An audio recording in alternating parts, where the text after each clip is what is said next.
Hey everybody, I would like to welcome you to another episode of Pop Culture Gems. This is a series where I, Davis Green, talks to amazing creators, artists, cosplayers, voice actors, and so much more. If you like the interviews we do with our terrific guests, like, follow, and subscribe to our YouTube channel, the CFG channel. We release Pop Culture Gems on all podcast services and on our main website, confreaksandgeeks.com.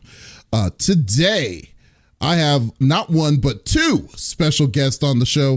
One is an incredible voice actor whose career spans from my childhood, during my childhood growing up. She has voiced many anime characters throughout the years, like various Pokemon and Pokemon characters in the Pokemon series, Anna Kiyoma in Shaman King, Mokuba Kaiba in Yu-Gi-Oh!, Biscuit Kruger in Hunter x Hunter, and several more. And my other guest is a renowned storyboard artist and illustrator who's worked on many different shows like Robot Chicken, Super Mansion, and Rick and Morty, just to name a few.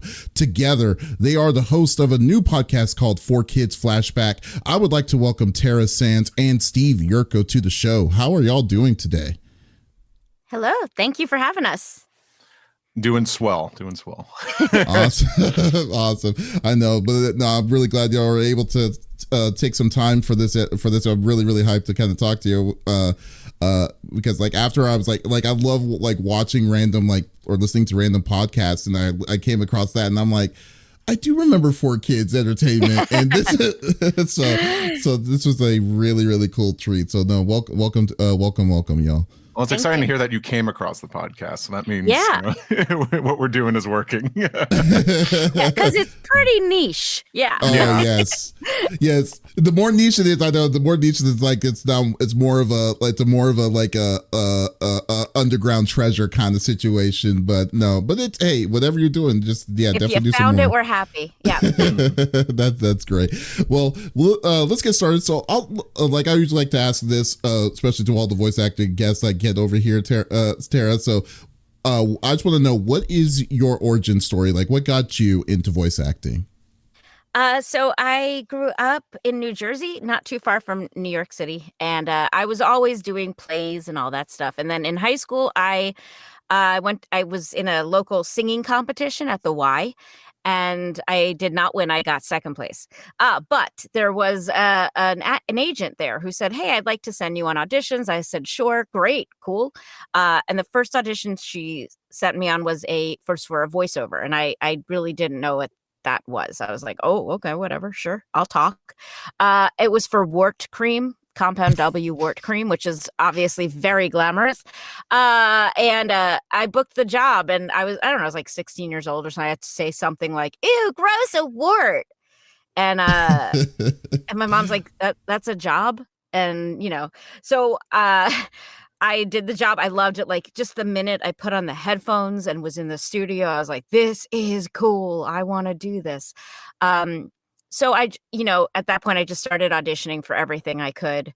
Voiceovers were just one of them, but it's all I do now. I love it. I feel very lucky to talk a lot. So initially you weren't planning on wanting you kind of learned into the world of voice acting itself. That's cool. I mean, honestly, we're all actors. Like, I know it's different now. I know, like, kids grow up now, I think, in a different way watching this stuff. And I meet a lot of younger actors who were like, I've wanted to do anime, my voices my whole life. Like, we didn't grow up thinking that. We're like, we want to be an actor, and this is one aspect of being an actor. So to me, that's what this is. It's just it's another acting job, but I can wear pajamas.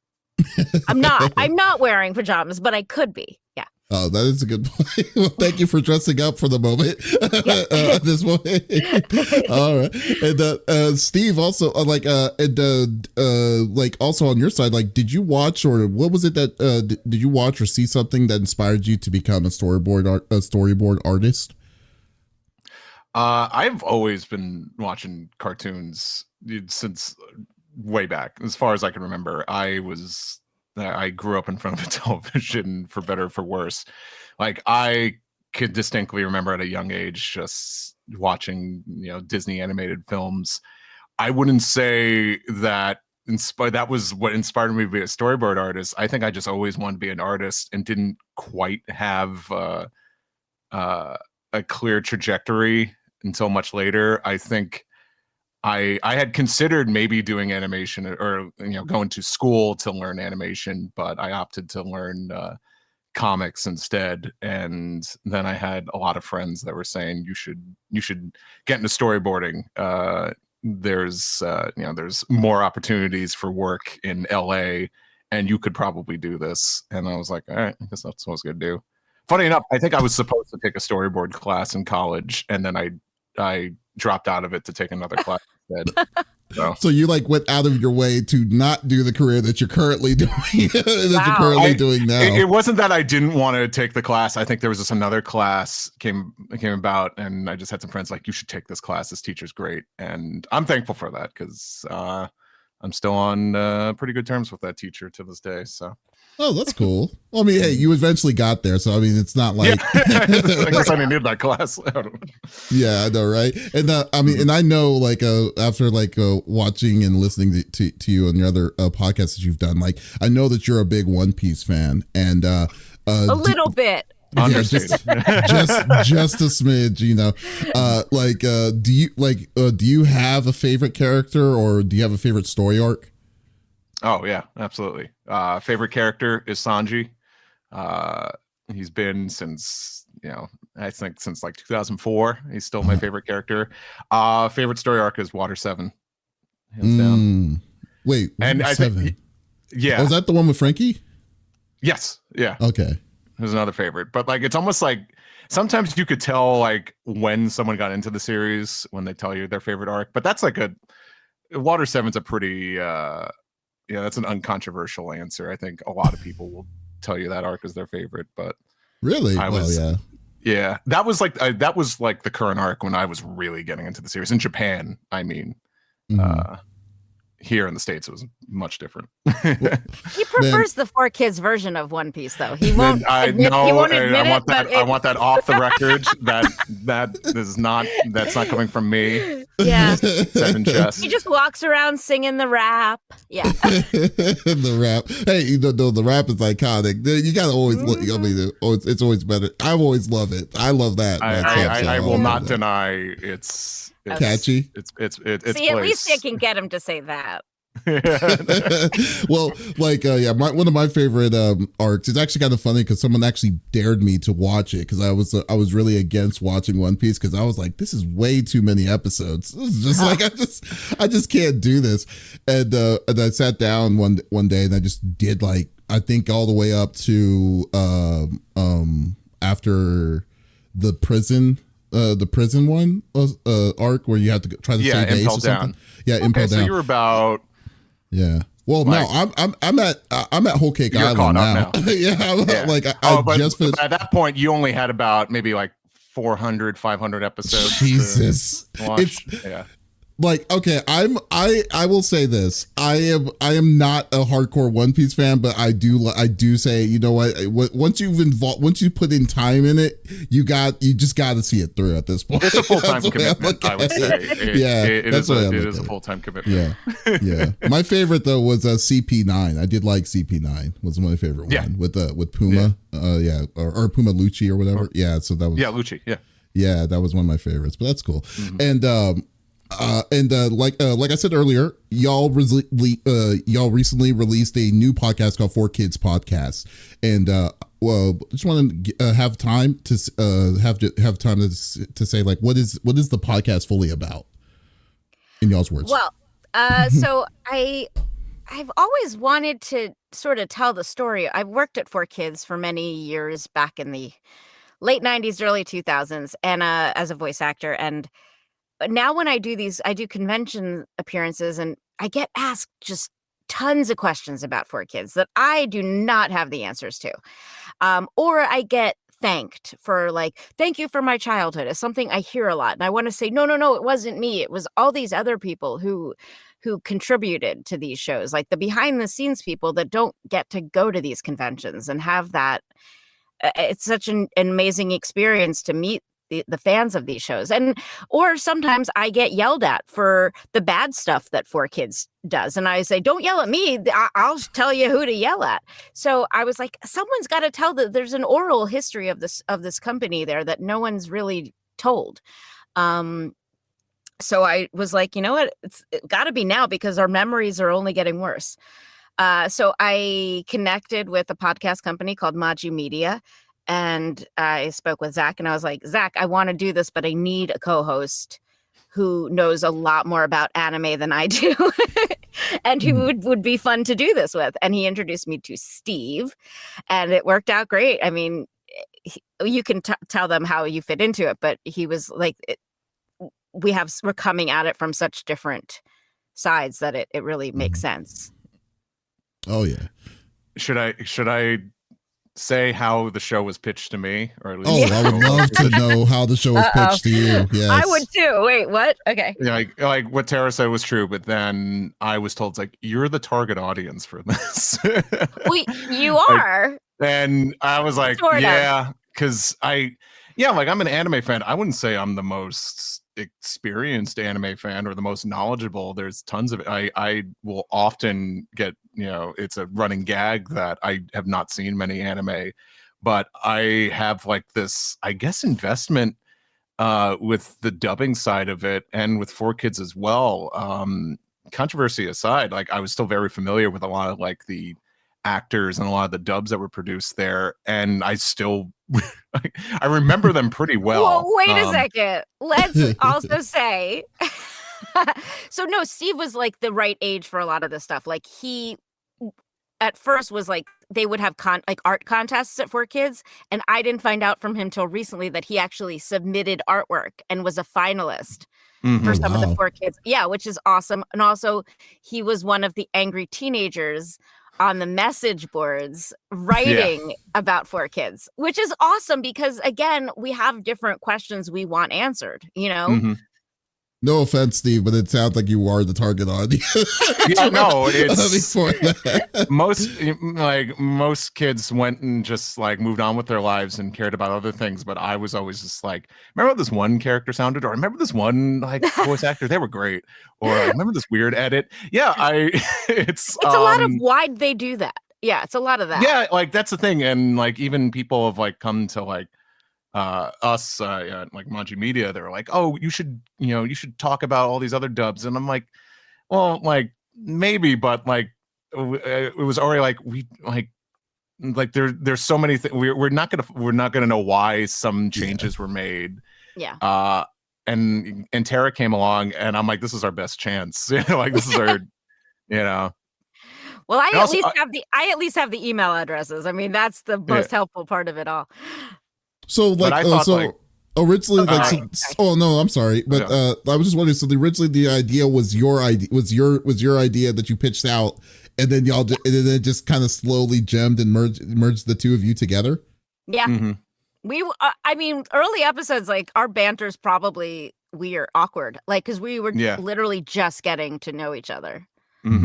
So we as soon as it was like it was decided that we were doing this, it kind of quickly. Yeah, we just like quickly jumped right into it. We were because a lot of our interviews, well, all our interviews are pre-recorded, but we were starting off really quick, and we kind of just I had to take advantage. Wow. It was during the strike, and Steve was not working at the time because of that. Right. So I was like, let's cram as many in as we can right now, because now his schedule is a little bit bananas. So now it's starting to catch up. Now now you're trying to catch up with no work. Well, that's good. That's cool, man.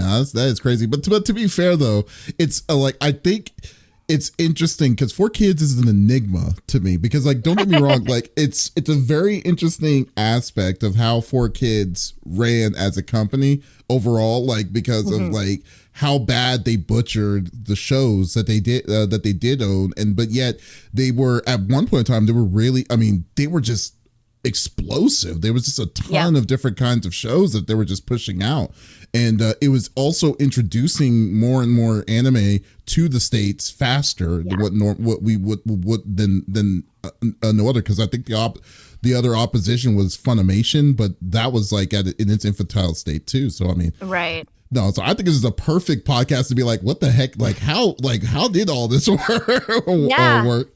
Very cool.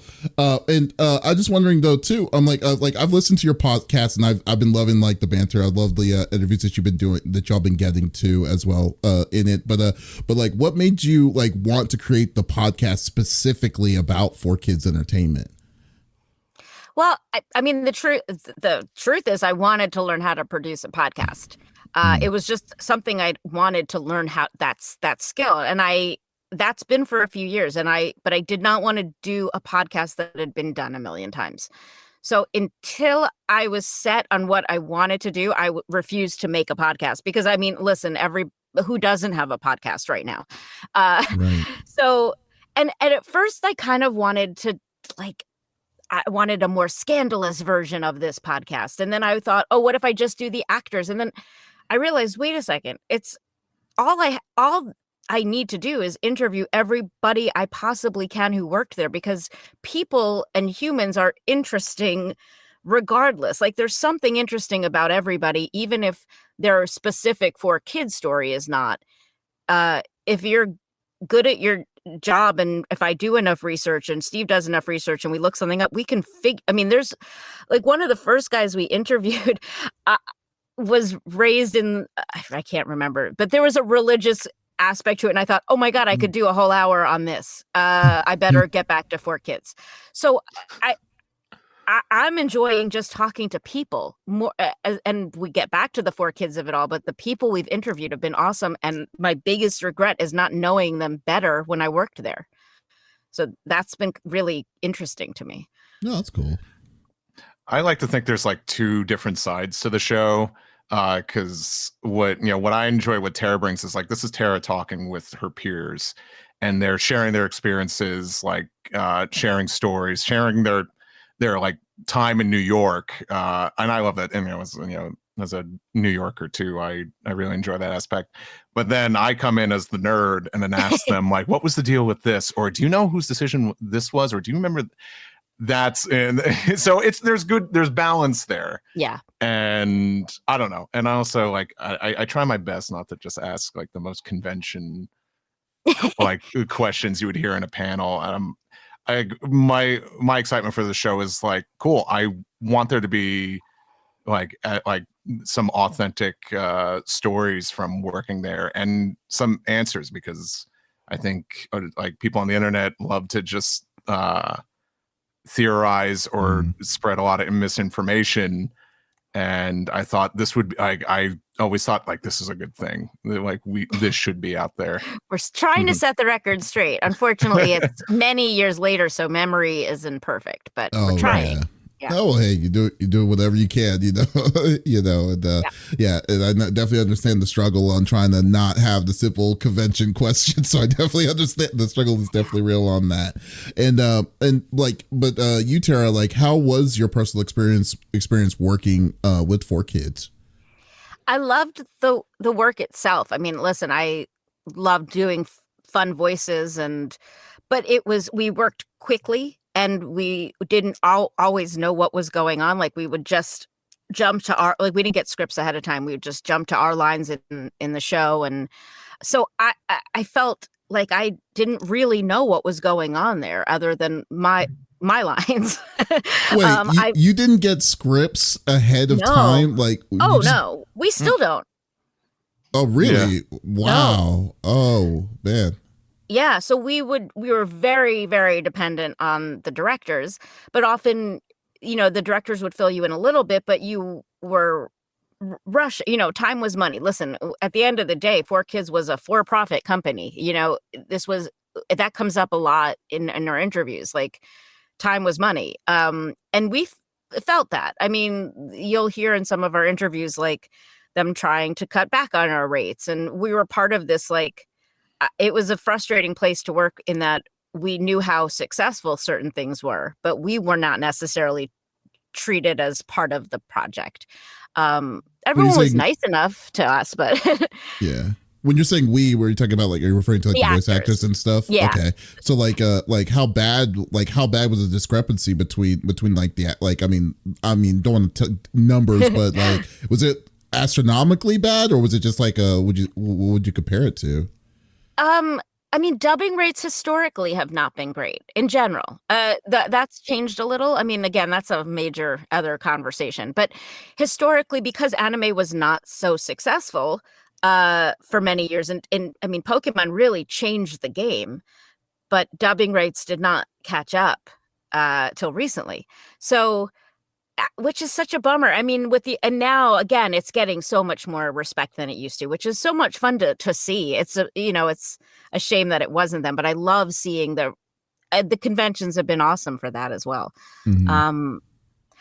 But again, I loved my job there. I loved going to work there.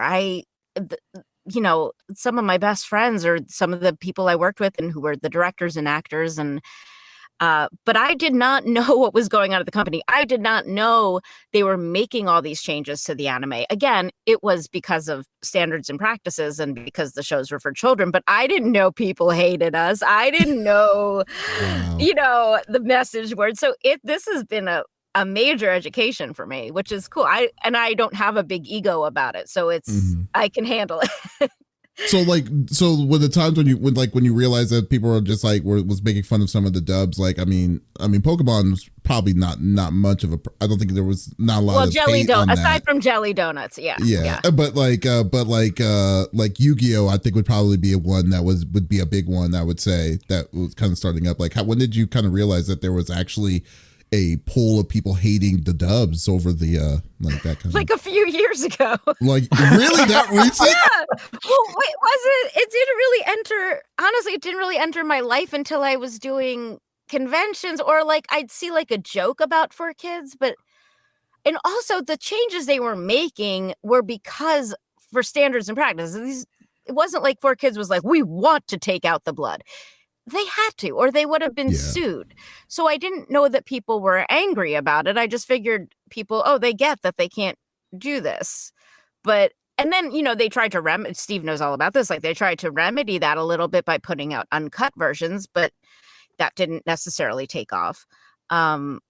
But it's just funny when they would yell at me, because I was like, you realize I had nothing to do with that. I read the script and that was it. I wasn't like the part of the decision-making room of like, hey, let's put darts instead of arrows. I didn't decide that Mokuba was going to get kidnapped 27 times. Like, I didn't. I was just as surprised as you were. Yeah. But Tara, you've mentioned this before, like how when you moved to LA and you were doing voice work in LA for different studios, and you noticed there was quite a different approach as you were used to in New York. Yeah, in that, and maybe it's just in the way they worked, but like 4Kids often didn't get episodes ahead of time, so it wasn't treated as seriously because often we didn't know what was going on. In LA, there was like a different reverence for dubbing, and maybe that's simply because they had more information. I don't really know why it was so different. But like, when you're saying like they didn't have the episodes ahead of time, are we talking about like the localization didn't do the full translations of the episodes before they and then they were like hot off the plate, like off the press, here you go, it's like, deal with it kind of thing? We were getting faxed pages of Pokemon as we recorded. It's insane. That is insane. I mean, it changed. It did change, but it was often because it would come in from Japan. And sometimes, I mean, we interviewed someone yesterday, actually, who was the producer of Yu-Gi-Oh! And he said that sometimes it was that they would ask their Japanese counterparts, like, what's coming up? So they could know, like, if someone was going to turn into a bad guy, like how to write those kinds of things. Sometimes they weren't told because the Japanese team wanted to keep it a secret. Sometimes it was because the Japanese team didn't know yet where it was going. So again, and manga, I've been kind of bummed that more people at 4Kids weren't reading the manga ahead of time. But the truth is maybe that wouldn't have necessarily helped, since there are often so many changes from the manga. So that might have even sent them down the wrong path. But it is funny because we haven't run into any 4Kids employees who were like really anime fans before they started working there. And I'm curious to find one that was. Like, I think that would be an interesting interview. Right. Well, I mean, to be fair though, like I said, like 4Kids, like literally this was the start of the ramp up of anime. So y'all were kind of y'all were kind of setting the building blocks of that, to kind of get to that point. So I would refer to it as like the first anime bubble of like the early 2000s. It really is. Across the board. Because like fundamental, like when Toonami decided when they created that anime block with Gundam Wing and Dragon Ball Z and stuff like that. That was like, oh, cool. Then then they introduced some new ones with Tenchi Muyo and Outlaw Star and things like that. They were we were starting to get a little bit of the taste. But it was revolutionary. Yeah, that wasn't done. Yeah. Big time. But then when 4Kids decided to say, okay, we're going to bring Pokemon, and then we didn't know what I'm pretty sure no one knew what Pokemon was when that came out. No one did. No, not when it was airing at 6:30 in the morning for me. And 6:30 in the morning. Wow, that's a terrible time. They got that. It was syndication. Yeah. That's how it started. And it worked because it quickly, amazing. a month later, I think the game was out and people knew. Oh yeah. So.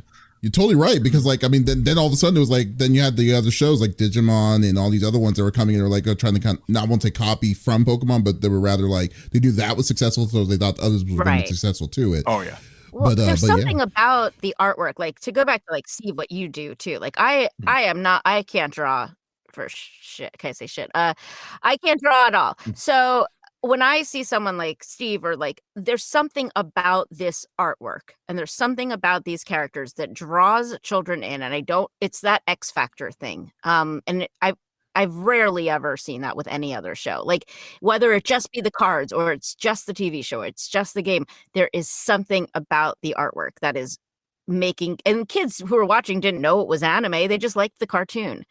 But they did something magical with that. And again, for all their flaws and all the crazy and whatever, they did something right with Pokemon. And the original artists really did something right with Pokemon.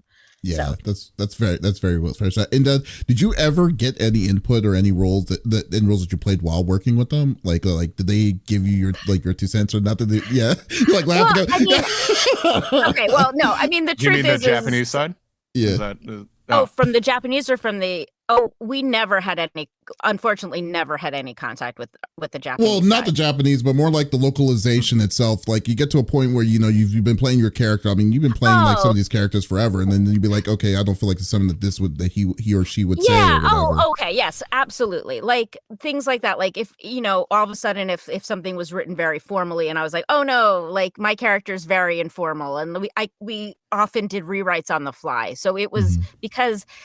We always knew there was a bunch of different writers on certain shows. So we knew oh, this one tends to write too many words for the lip flap. This one writes too few. We're probably going to have to adjust. So because we were rewriting on the fly, it was very collaborative, but those were not story changes. Those were just little charactery things. Grammar kind of thing. Yeah, totally. But again, it did feel collaborative, which was fun. I mean, that's some of my even today, we do rewrites on the fly, and I kind of love it, and I have to shut my mouth sometimes because I don't want to ever overstep. But right. Well, I mean, kind of find it fun, the way you're describing. I mean, don't get me wrong. It sounds like it's a cool environment, but at the same time, it sounds like the environment you were in was insane. Literally, it was crazy. It was exciting. I mean, literally, once they built their own studios, there were at least 5 or 6. I think I'm maybe misremembering. Just so much going on there. And I mean, it was a creative hub. You had the music people on site, you had the artists on site. It was, as a creative, there was nothing more exciting than that. And I mean, we were really young. We were all in our 20s back then, and most of the company was very young. It was, so it didn't feel, it felt crazy sometimes, but you thrive on that at that age. Now I wouldn't want to work like that, but back then, oh my God, and I'd be running to auditions, and I mean, it was awesome. That's true. Okay, well, that's cool. Yeah, that's cool. Well, I mean, but then again, though, too, it's I'm just thinking, I mean, man, they made Sonics, so many different, Super Muscle, so many different ones. Yeah, Ultimate Muscle. All these different ones came at the same time, and they had different, and then just how they just kind of wired the actors, and just to get them out on Saturday for Saturday morning, it's a miracle. I would have to say it's a flat out miracle. because they purchased that time slot. They purchased the Fox box. So that was I mean, if you listen to Norman Grossfeld's interview, he talks about how when that was up for sale, that time slot, all these unique circumstances led to that time slot being available. He had to fill it. There wasn't really a choice. Like they're like, either we do this and we run, like, you know, they hit the ground running. So he was like, we have this many hours of television to fill. That's not a job I would want. But yeah. Yeah, I mean, yeah, and you, Tara, working during the 4Kids era, and you, Steve, watching it as a kid, have two different exciting perspectives of the same company itself. And like, was there anything that you found out about 4Kids that you were surprised about learning while doing the podcast? Steve, you definitely, I know some that Steve found out. Oh yeah.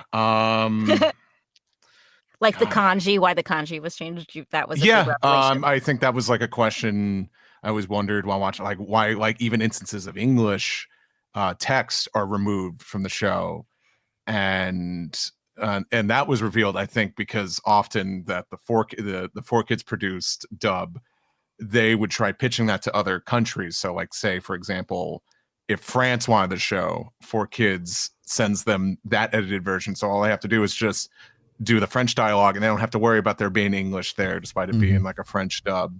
It was meant to kind of have more worldwide appeal. That's something that's sort of, I'm trying to think of some other things.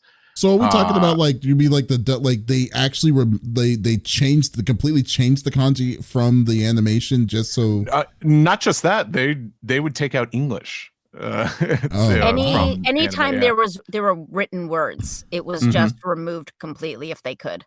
Like there was something like there was like a horse stable in some episode, and it said, I guess it must have said like something ranch. So instead of changing the the lettering, they just put pictures of horses so that it could be used in any country, which was great because it's, you know, it was more of a long process and expense for the English team to do that, but then it could basically be like cut and paste when it went, you know, all they had to do was the recording. That makes sense. So it makes it would probably be overall cheaper in the long run, so they don't have to go through the same production line. That's pretty cool. Wow. That's pretty impressive. I didn't even think about that. Yeah. I mean, but it came down to money. Like that, again, these were all financial decisions. Oh, yeah. Yeah, that's wow. No, yeah, I guess it's always going to come down to money. Yeah. When it comes down to that. And besides, like, you know, the obvious Steve, like I know with One Piece, but like, are there other shows that you were anime shows that you were a fan of while growing up? 4Kids specifically, or just in general? Let's say in general, yeah, because 4Kids is a little bit of a stretch. Okay. yeah. No offense. I mean, I was a Shaman King fan. I was a disgruntled Shaman King fan, but I will say, like, I think like that was a series I was liking because I was reading the manga in Shonen Jump at the time. And I remember, you know, they announced they did a newer Shaman King anime a few years ago. And I remember texting a friend of mine, and I'm like, dude, they're getting all the dub voice actors back. Because I remember, like, one of my friends, we both loved the series, and, like, you know, we're kind of like, yeah, it's like, you know, we wish we had an uncut dub. But we would always say, like, you know, it's like a lot of the voices were on point. It was just, you know, it's just like, it's more of a younger demographic dub. Yeah. But, you know, you mentioned Toonami, you know, it's like, I watched like a bunch of stuff on Toonami. I mean, I was like I was a Dragon Ball guy. I was a Yu Yu Hakusho guy. Like anything like Toonami and Adult Swim was like offering, I would at least watch once to see whether or not I would keep going with it. But those are like two big ones for me. And the Shonen Jump magazine, when that started coming out here in the States, was like a huge influence on me as well. But yeah, those are some of my favorites, and then like One Piece as well. If you didn't know already. Yeah, and Tara, I mean, I know that you may have not have been into anime, but now, I mean, you've been in the game long enough. Is there anything that was like in the series that might have caught your interest that you've been like, you know, this is cool? No, no, I'll be honest. Because I started working on it from, you know, pretty early age when it became more accessible, it feels like work to me to watch it. That's I fair. start counting lip flaps. I listen to it. I can't just sit back and enjoy it. I wish I could. Is that like that for anime, or is that like that for any cartoon or whatever? There are very few cartoon. I mean, it's like that for an animation too. I can watch South Park. There are a few that but again, it's because those are real. It's not about the animation on that show. It's about the humor on that show. So it's like I'm not distracted because it's not supposed to be beautifully animated, or so there's certain things I can watch, but not a ton. It's a shame. I watch stuff that's like the opposite of this. It's really weird. No, I get it. Sometimes I need like a palate cleanser. Like I really want to get back to watching Succession. You know, it's like I've surrounded myself with enough cartoons for the day. I gotta see some real people. I totally understand. I totally understand. That's why I wasn't like, it's not far fetched to even think about. I definitely understand that. Like if you work at a pizza shop, like if you work in a pizza place, you're probably not eating pizza for dinner that often anymore. Yeah. Well, maybe that is a terrible example, but yeah, because I could eat pizza every day. I love that pizza. Yeah. Yeah. Okay. I take that. Oh, that's funny. And I mean, in your podcast, you talk to like other voice actors and people behind the scenes who made 4Kids grow. I mean, I hate to ask like which one, like to say which one is your favorite episode, but like I will say, which is I'll be fair. Which is the one like the person so far in the people that you've interviewed, which is the one that you found like one of the most interesting interviews that y'all have done so far?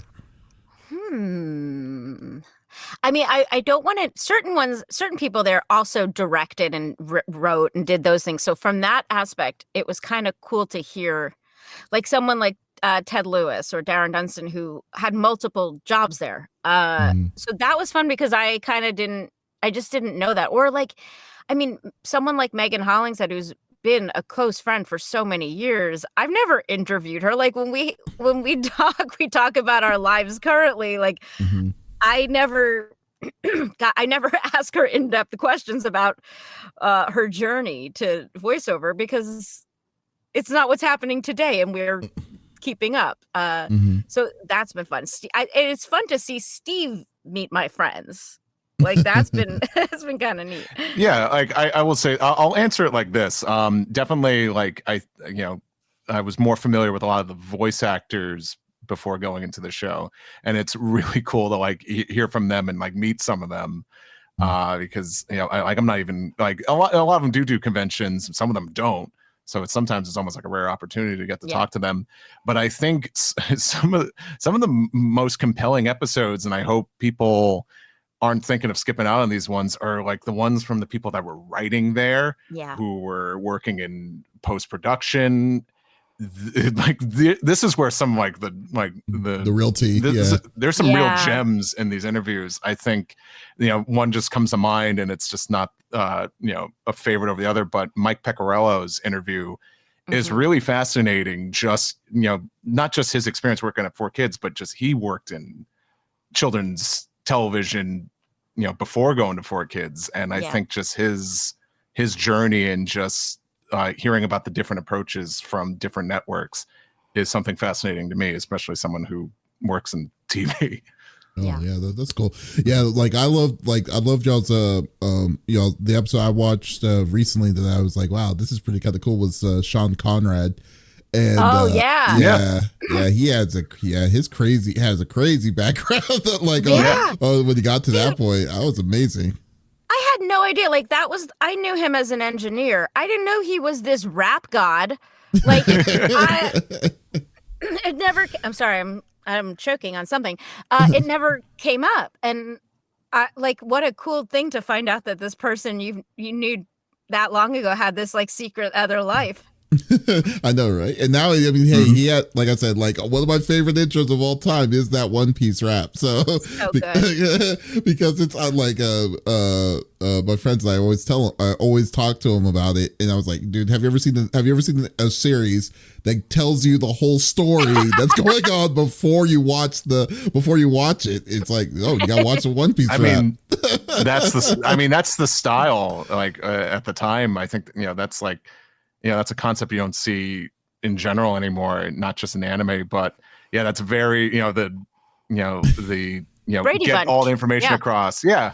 Yeah. It's a forgotten art, but there's no denying that like you have 4Kids like did a phenomenal job and we'll on those, and we'll definitely talk more about the music in coming episodes. Yeah. And guess what?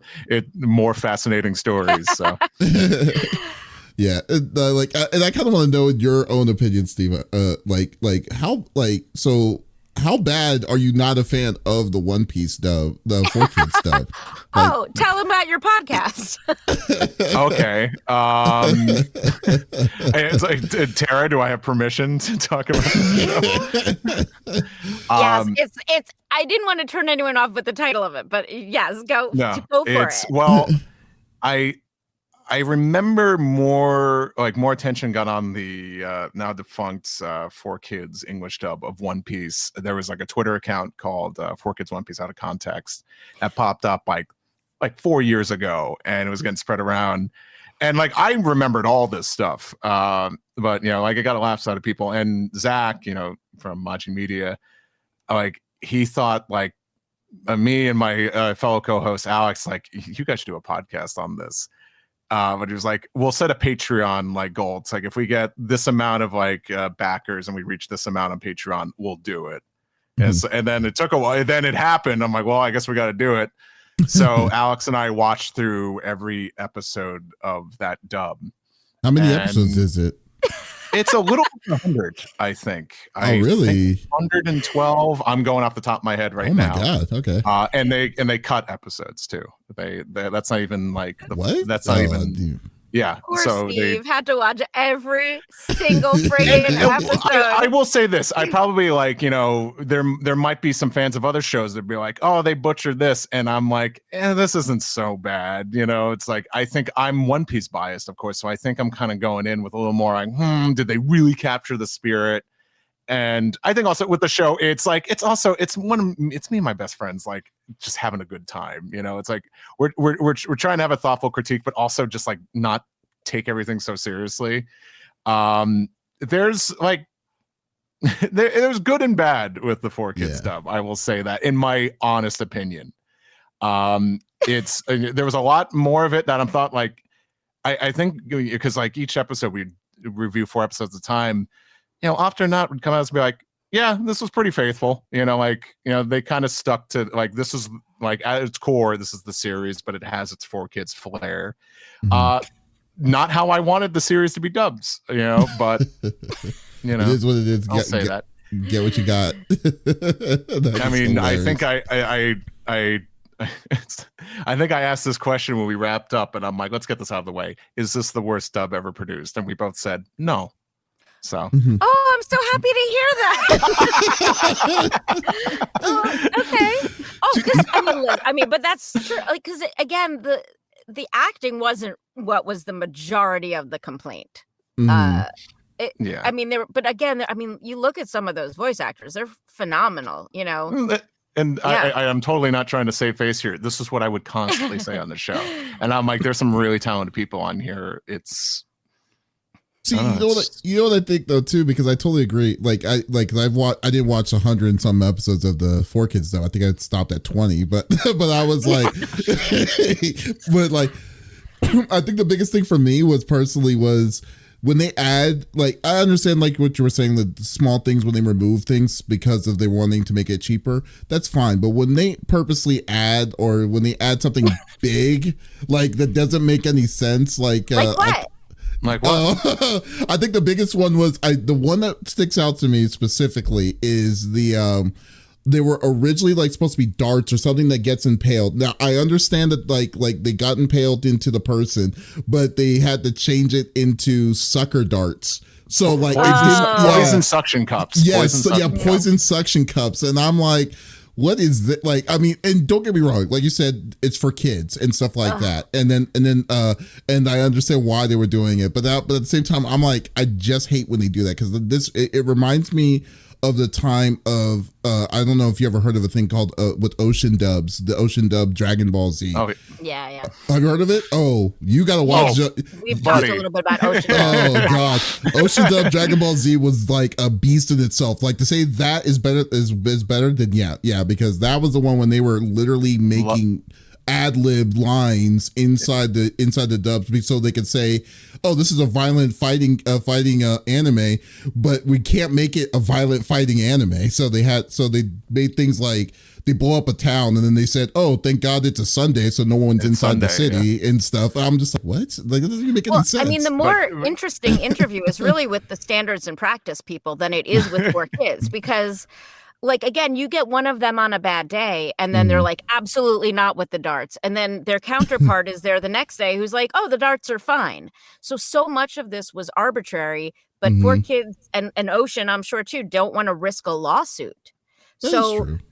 So that's the crux of it. It's like, you kind of have to overcorrect to avoid a lawsuit, which is it's almost being safe than sorry. Right. I mean, again, I want kids to be safe. I hope I don't sound callous, but I'm not. I don't think. I mean, I'm not saying should they have not have removed it. No, they absolutely shouldn't have. Oh no, they should remove. They should do what they needed to do to make it censored, because they're trying to broaden their horizons for the demographic, which is fine. But however. They should have at least have something available for like, you know, they got something. They got there. They were way too late when that happened. Were they? I will say that, like, the thing is with the the Ocean Dub episodes, despite all those edits, phenomenal voice cast. They did have a phenomenal voice cast. I agree. Yeah, I go to conventions with those guys. Yeah, some of them are great. Yeah. Those episodes. Sorry, I'm gonna get nerdy here for a second. Those were made for syndication, for cable channels, and the standards and practices there are way more stricter than Cartoon Network, because Cartoon Network just they bought the rights to air those episodes, and when it became a huge hit. And then when they started producing more episodes, they're like, okay, we don't have to go as crazy with the edits. Like, you could tell. So Tara, hang tight here. I'm gonna get specific. I love this. Here. Yeah. When they did season 3, I say in air quotes, like the Frieza saga stuff, the amount of changes goes down tremendously. And also at that point, Funimation was producing, and they had an uncut version available.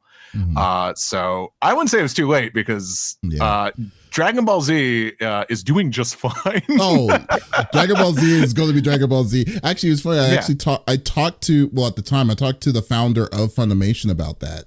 Because originally he took a big risk about Dragon Ball Z initially when he first brought it to the localization, and then when I was asking him about it, I was like, wow, so like, because he had an issue with Ocean Dubs, not the cast, like you said, not the voice actors, but just the way how things were supposed to be towards it. But he thought that, well, the biggest issue was the fact that we only had a certain amount of episodes that Ocean Dubs stopped at, and then they looped it, and he was but then he was like saying that he wanted to see a different kind of aspect to making it as at like less touch than what they did initially from, I believe Ocean Dub was Canadian at the time. I think it was from Canada. Yep. And then they were wanting to just say, kind of leave it as close to the original as they possibly can. They did have a censored version, but they didn't do they didn't go above and beyond what they did to that level though too. Yeah, so it's a world of difference. Yeah. But I mean, in my heart, I would love the Ocean Dub, because you're right. The English cast in the Ocean Dubs was a really good cast. I totally agree with you there. But they're phenomenal. Yeah. And not saying anything about the people that preceded them. I was with one of them recently who told me just how great they were. Really? Yeah, it was really funny, because I've never seen it, but it was a really fun conversation. And he's like just I don't know what their process. I actually should ask him more questions, because I don't know really what the process there was with all of that. But I mean, they were really proud of some of like the work that they did on it. So I should probably watch it. Yeah. Oh well, yeah, but no, man, yeah, I know I digressed way big time on this, but still, well, I do apologize on that, but anyways, before I let you go, one more thing, like, because folks, you need to listen to 4Kids, this 4Kids podcast. It's an amazing podcast. That you need to check them out. Check these cool folks out. What is the best way people can check you out, or if they want to check see the episodes or support y'all? Oh, Steve is very good at this part. Oh, okay. So you can go to our website. That's 4kidsflashback.com. And that's the number 4, not the word 4, not FOUR, not FOR. Just the number 4, Kids Flashback. FORE, you didn't even say not FORE. So okay. Yeah, we're not for those people. We're not golf fans here. But not the number 4. Yeah. But you could start there, and everywhere you get your podcasts will be linked there. But like, we're on Spotify, we're on Apple Podcast. But if you're that invested in our show, if you go over to Patreon, if you sign up to our Patreon, we'll post up even more like bonus content out there. We're finding some old videos and some old scripts. And if you like the podcast that much and you want to listen to the following, the upcoming episode a week early and without all those pesky ads, we also give you that too. That's on our Patreon. That's patreon.com/4kidsflashback. Is it the number 4 or is it the word 4? It's the number 4. Oh, okay, good.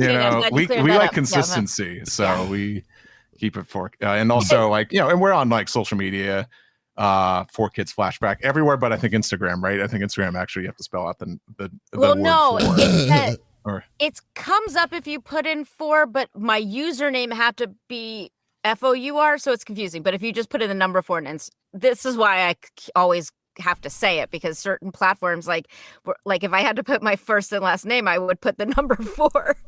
And they're like, that's not your name. That is so weird that they would do it that way. Oh, that is cool. Yeah, but hey, no, but it's great. No, but guys, definitely check out 4Kids Flashback. I know if you're as old as me and you remember your childhood, the stories, you will be like, oh, I remember these people or this thing. Definitely check them out. It's really, really cool. Tara, Steve, thank you so much for geeking out with me today. It was really cool. Thank meeting you. Yeah, it was really fun. And folks, if you definitely love the interview that we did today, you can also check it out on any of our podcast services. We're on all services as well: Apple, Google Podcast, Stitcher Radio, or if you just want to go check out our main website, go to our main website. Confreaksandgeeks.com has the full library of all these awesome interviews as well. So once again, this is Davis signing out. Y'all, take it easy.